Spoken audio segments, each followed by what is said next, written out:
بسم الله الرحمن الرحيم. اللهم صل وسلم وبارك على سيدنا محمد. يا صباح الفل عليكم، يا صباح النشاط، يا صباح الهنا، ويا صباح الرزق. محتارة على الغدا، زهقانة على الغدا، كل يوم محتارة تعملي ايه غدا ايه. ان شاء الله مع زاهية مش هتحتاري خالص والله. بأقل المقادير واللي موجود في بيتك هتقدري تعملي غدا حلو جدا، وصفات حلوة قوي لولادك. بس ما تنسوش بقى تحطوا لايك للفيديو وشير كتير. وبحبكم في الله، ويا رب دايما كده بدعمكم الجميل ولايكاتكم الحلوه وكومنتاتكم اللي بتشجع، اللي بتكبر الخاطر، ما تحرموناش منها. ويا رب دايما اكون عند حسن ظنكم، وبحبكم في الله. وفي مثل بول يا جبل ما يهزك ريح، ومكملين رغم حقد الحاقدين ورغم كيد الكائدين.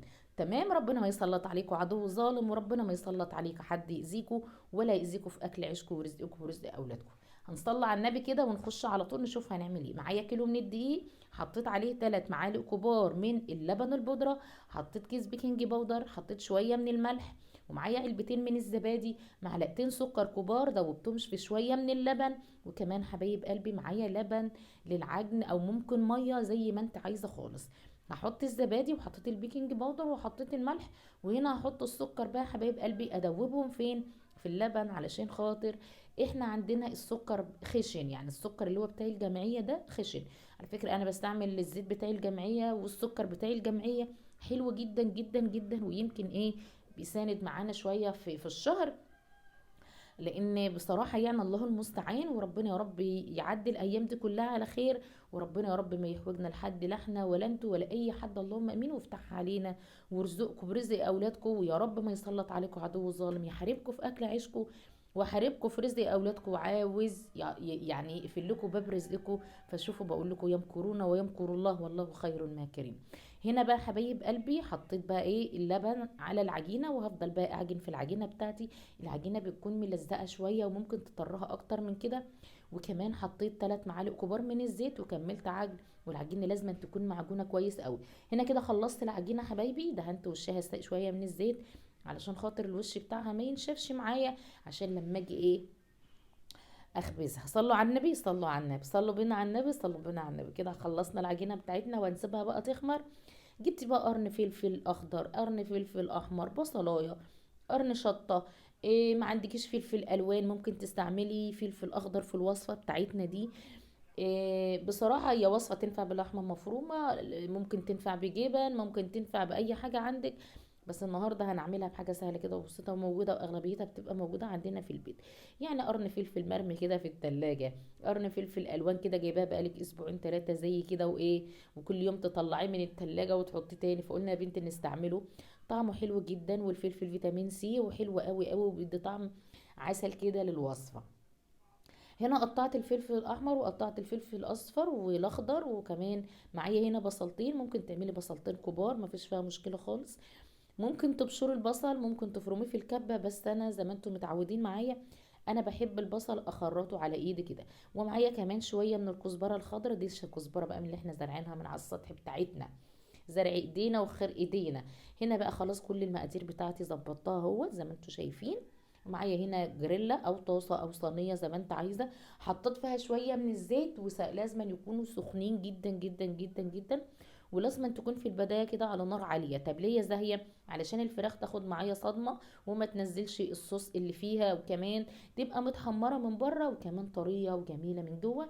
طبعا النار كانت ضعيفة على العين التانية فحطيتها على العين الكبيرة. وهبدأ بقى اوزع الفراخ في الجريلا كده زي ما انتوا شايفين. وهنبدأ بقى نشوف هنعمل ايه. تمام. لا اله الا الله سيدنا محمد رسول الله. طبعا الحشوه بتاعتنا دي، طبعا انا معايا دي فرخه، انا معايا ديت فرخه الا ربع يعني، وكان ورك والله وصدرين. وعملت الوصفه ديت، عملت منها 3 وصفات، وهقول لكم ال3 وصفات ازاي. الفراخ عملت منها وصفه واحده، وصفتين. اما العجينه عملت منها ايه وصفتين، وهتشوفوا معايا في الفيديو. بس الوصفه الثالثه بتاعت الفراخ هقول لكم عليها، لان احنا عملناها بعد ما الفيديو خلص. والله وكانت حلوه وكانت جميله. هنا شوفوا لازم الفراخ بتاعتنا تنشف الميه اللي فيها خالص، ولازم ما يكونش فيها ميه خالص. هنا بدأت الفراخ تاخد لون معايا والميه بتاعتها نشفت. هبدأ بقى احط البصل، ولو عندك برضو فصين توم مدقوقين حطيهم مفيش فيهم مشكله خالص. وهنا لا كنت حطيت ملح ولا اي بهارات. هنزل بالبصل، دول بصلتين كبار متقطعين على ايدي زي ما انتم شايفين. اديها تشويحه كده بالبصل، لان البصل بيبقى فيه قرمشه شويه، فبحطه شويه في الاول مع ايه، مع الفراخ. تمام. معايا هنا بقى حبايب قلبي هشوح بقى الفراخ تشويحه محترمه، وعلشان الفراخ ناشفه فمش هينزل ميه خالص في الحشوه بتاعتي دي. معايا بقى البهارات بتاعتي: معلقه صغيره جنزبيل بودره، معلقه صغيره توم باودر، بصل باودر، ملح وفلفل اسود، معايا بابريكا، معايا بهارات فراخ، معايا معلقه كركم صغيره، معايا حبهان مطحون، معايا شويه من القرفه. يعني عايزه تجيبي خلطه الفراخ ديت من بره من المحل هاتيها، بس انا عملتها النهارده من عندي. هحط بقى بقيه المكونات بتاعتي: الفلفل الاخضر وفلفل الوان وفلفل الحامي، وهفضل بقى اشوحه تشويحه كده. هتلاحظوا ان الوصفه بتاعتنا مش هتنزل ميه خالص. ليه؟ لان احنا نشفنا الفراخ في البدايه خالص، وده من سبب نجاح الوصفه. لان العجين لازما الخلطه بتاعته بدل ما هتحشيه لازما الخلطه بتاعته تكون ناشفه جدا جدا، ويكون بارد بارد بارد بارد. هنا بعد كده مدتها تشويحه محترمه. هحط بقى يا حبايب قلبي ايه، معلقه صلصه كبيره، واحط شويه من السكر، وهشوح بقى الصلصه مع الحشو بتاعنا ده. حبيبه قلبي لازما يكون الحشو مظبوط معاكي وملحه مظبوط، لان خلاص يعني انت لما بتحطيها في قلب الفطاير بتاعتك او في قلب العجينه، سواء كنت هتعمليها بيتزا او كنت هتعمليها حشوه زي اللي انا عاملها دلوقتي، فمش هتقدري ان انت تدوقيها وهي في قلب العجينه فتعرفي هي عايزه ملح ولا لا. فانت ظبطي الملح بتاعك فين، في الخلطه بتاعتك، ولازم أن تكون مظبوطه وزي الفل. كده الخلطه بتاعتي بقلبها، هي تشوفوا بسم الله ما شاء الله كانت ناشفه وزي الفل. زي ما قلت لكم وصفات سهله وعلى قد الايد، ولا بجيب مقادير مفتكسه ولا مقادير صعبه ولا حاجات صعبه قوي، لا. اللي موجود في بيتك مشي نفسك بيه في الظروف اللي احنا ماشيين فيها. والست الشاطره اللي تعرف تدبر وتوفر، والست الشاطره اللي تعرف تمشي بيتها على قد مصروفها وعلى قد ظروفها. وزي ما قلت قبل كده لما ناس سالتني على تعملي ميزانيه وازاي تمشي بيتك، قلت لكم كل واحدة لها بيتها، وهي عارفة ايه الدخل اللي هي بتدخله في البيت عندها، وعارفة الفلوس اللي بتبقى معاها قد ايه، وعارفة ولادها بتحب ايه. فهي الست بذكائها وبشطارتها كده هي اللي تقدر تظبط الدنيا معاها. وبأقل حاجة على فكرة، ممكن الفرخة دي كنت عملتيها رز وشوربة وعادي، ممكن عملتها اي وصفة تانية، بس احنا برضو بنجدد اهو، وبنعمل حاجات السندوتشات ديت او الفطاير دي تنفع لولادك في المدارس، حلوه قوي قوي قوي يعني في منتهى الجمال. مش زهقانه من الطبيخ وزهقانه من الرز والخضار، ممكن تغيري برضو. فهي كلها افكار على قد الايد وسهله وبسيطه، وان شاء الله ما تكونش مكلفه عليك، واكون اقدر اربي رغباتكم كلها. هنا خلصت الكيلو دي حبايب قلبي زي ما انتم شايفين، جم 23 كوره بالشكل ده. عايزه تكبري الحجم اكبر من كده مفيش فايده، بس هو بقول لك ايه، مرق تفرق. وغير كده كمان يقول لك ايه، يعني كتري كده، يعني بدل ما ياخد السندوتش يكون كبير قوي او الفطاير تكون كبيره قوي ياكل ابنك نصها ويسيب بقيتها، لا خليها على القد كده ياكلها ويشبع وكده الحمد لله تمام. هنا بعد ما خلصت مسكت العجينه بتاعتي او الفطاير بتاعتنا، غطيتها بكيس، وكمان غطيتها بالفوط، لان الجو عندنا في قلب الشقه في برد شوية عن بره. سبحان الله ما تعرفوش، حتى احنا في عز الصيف بيكون الجو بره حر جدا جدا، وبيكون عندنا الشقة بسم الله ما شاء الله طراوة، مش بيبقى محتاجين مكيفات، يا دوبك على قد التكييف على قد المروحة بس. ففي الشتاء فبكون الجو يعني ايه، بيبقى فيه ريحة برد شوية بس تمام وزي الفل برضه. هنا هبدأ بقى فرشت حبة دقيق في الأرضية كده، وابدأ افرد الفطاير بتاعتي دي. ومعايا بقى جبنة موتزاريلا، وديت الخلطة بتاعتي شايفين زي العسل. اقسم بالله كانت تحفه، تتاكل حاف كده وانتوا واقفين. طبعا ممكن تعملي بديت مكرونه بالبشاميل، ممكن تعملي رز بالبشاميل بيها برضو، ممكن تعملي حاجات كتير بالخطوه بالحشوه دي زي الفل. على فكره ممكن تعملي منها كريبات، ممكن تعملي منها سندوتشات الفينو اللي هي العاديه، ممكن تعملي منها العيش السوري او اللي هو العيش السوري لما بنلفه ونحمصه. هنا حطيت جبنه موتزاريلا و... وطبعا زي ما انتم شايفين كده الخلطه اقسم بالله كانت تحفه. شوفوا ولا منزله ميه ولا حاجه ولا ناشفه، تحفه تحفه تحفه، وطعمها اقسم بالله كان خطير جدا. كده زي ما انتم شايفين اهوت. هبدا بقى اقفلها تقفيله كويس. في ناس ممكن تعملها مربعات، في مثلا ممكن تعملها مدوره، اللي يعجبك خالص اللي يعجبك.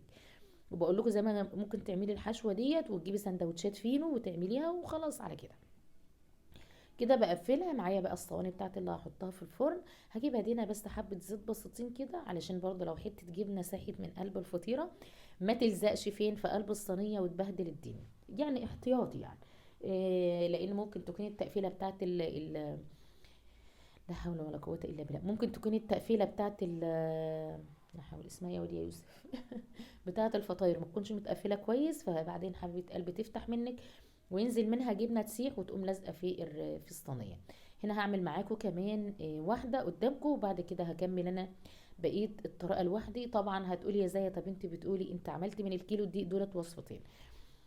طبعا وانا بشتغل حبايب قلبي في شيء قال لي يا ماما احنا هناكل الفطاير دي، وشيء قال لا انا عاوز اكلها كده لوحدها، وشيء قال انا عاوز المبكبكه. طب يا ابني يوسف اللي كان مصمم ان هو عاوز ياكل مبكبكه. طب قلت له يا ابني المبكبكه احنا يعني احنا الحمد لله يعني انا بعمل الاكل ده لسبع افراد، مش لخمسه بس، في ناس تانية بتتغدى معانا وكده. ف... فلازما. طب قلت له المبكبكه لو عملتها حبيبي على ما تروح للناس وتاكلها تكون نشفت وما ينفعش. فقال لك لا انا مصمم، فسيبي لي حقي في جنب كده لوحده. فانا عملت ايه، حبيت اريحهم كلهم وحبيت ارضهم كلهم. فعملت 10 من الفطاير اللي انا بعملها دي، حتى لو 5 أو 6 كل واحد هياخد واحد ويكون شبعان جدا، لان بسم الله ما شاء الله السندوتش او الفطيره كانت كبيره. فبسم الله ما شاء الله كانت حلوه، فعملت منها 10. وكمان قلت طيب اللي عاوز ياكل منها عاوز يغمس بيها كده، ديت ال10 فطاير زي ما انتم شايفين اهو. وكمان عملت ايه، بقيت بقى ال 13 رغيف تانيين خبزتهم. عملتهم ايه بقى، عملتهم اللي هو العيش باللبن، لان احنا عاجنينه لو مركزين معايا في اول الفيديو بلبن وبزيت وسكر، نفس المقادير اللي احنا بنعمل بيها العيش باللبن. فحبيت ارضهم كلهم، برضو الست الجدعه ترضى كل الاطراف. تمام. فربنا يجعل في ايدكم ان النشفه خضراء، وربنا يحسن ما بين ايديكم. جبت هنا إيه صفار بيضه. دي طبعا هتلاقوا الصفار زياده شويه لان دي بيض بلدي من عندنا، واحنا بنأكل الفراخ ذرة اصفر، فالصفار بتاع البيض بيبقى اصفر زياده او كده. هدهن الوش بتاع الفطاير وحطيت عليها شويه خل برضو وشويه لبن. وجبت هنا سمسم برضو حبايب قلبي، دهنت بقى الفطاير وقمت حاطه عليها سمسم. والفرن لازم يكون سخن جدا جدا جدا جدا. تمام. زي ما انتوا شايفين كده حبايب قلبي، بتحط الفرن يعني بتحطيه. انا حطيت الفطاير حطيتها في ارضيه الصاجه بتاعه الفرن، وبعد كده حطيتها فين مولعه الشوايه وحطيتها وحمرتها وكان زي العسل اهو.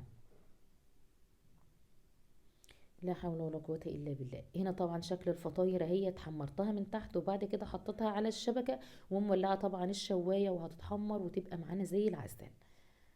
هنا كانت الفطاير بتاعتنا خلصت، كانت سخنة جدا جدا جدا، والجبنة سايحة ولزقت على ايدي والله شوفوا. فسبتها بسرعه، شوفوا هتلاقوا حته الجبنه لازقه على ايدي ازاي، فما كنتش طايقاها بجد. فابو محمد يقول له، قلت له والله العظيم ما عدت مكسره فيها اكتر من كده، كانت سايحه جدا جدا. واحلى حاجه تتاكل وهي سخنه عسل. طبعا في الصينيه بقى طبعا انا حطاها لازم تكون سخنه جدا زي ما احنا متعودين. انا خبزت لكم العيش باللبن اهوت في الفرن بتاعي البوتاجاز، علشان الناس اللي بتبقى تقول يا زاهيه ما عندناش فرن في البوتاجاز، الفرن اللي انت بتخبزي فيه. فانا هقول لك انت هتعملي ايه. احنا حطينا الصينيه فين على ارضيه الفرن، وبعد كده لما العيش بيتحمر بتشتريه بسرعه تحطيه تحت الشوايه، هيقب معاكي ويبقى زي العسل. بس اللي انا ملاحظه فيه يعني انا خبزت العيش ده والبتاع، لقيت الرغيف طالع لونه اصفر. طب هو طلع لونه اصفر، مش عارفه ليه كان لونه اصفر لما عجنت العجينه يعني. كان ادا كده العيش قابب اهو بسم الله ما شاء الله، فوانيس فوانيس فوانيس، نفس الكلمه بتاعتي. فهم طلعوا 13 رغيف. فعملت 10 ترغيفه اللي هم اهو شايفين اللي محشيين، وده العيش بتاعنا اهو بسم الله ما شاء الله زي ما انتم شايفين اهو. اهو وطماطم وخيار بقى ومخلل بقيت بقى، وسبت كمان جزء كمان من الحشوه اهي، خدت منهم جزء عملت بهم مبكبكه برضو ليوسف، والعيال كلوا واتبسطوا، واللي عاوز يغمس عيش عملت له عيش سخن وكلوا واتبسطوا. يا رب الفيديو النهارده يكون سهل وبسيط والفكره بتاعته تكون عجبتكم. كمان محمد كان قام من النوم كده عامل لنا حبه عصير موز باللبن، كان في منتهى الجمال. وده كان الفيديو، يا رب يعجبكم وصفات تكون بتعجبكم. انا بقول لكم انا ما فيش لايكات، ما فيش تفاعل، ما فيش مشاهدات، اعمل ايه؟ بس مستمرين ومعافرين، ويا جبل ما يهزك ريح، عشان ده شغلنا واكل عيشنا. وده يا جماعه الخير حبايبنا.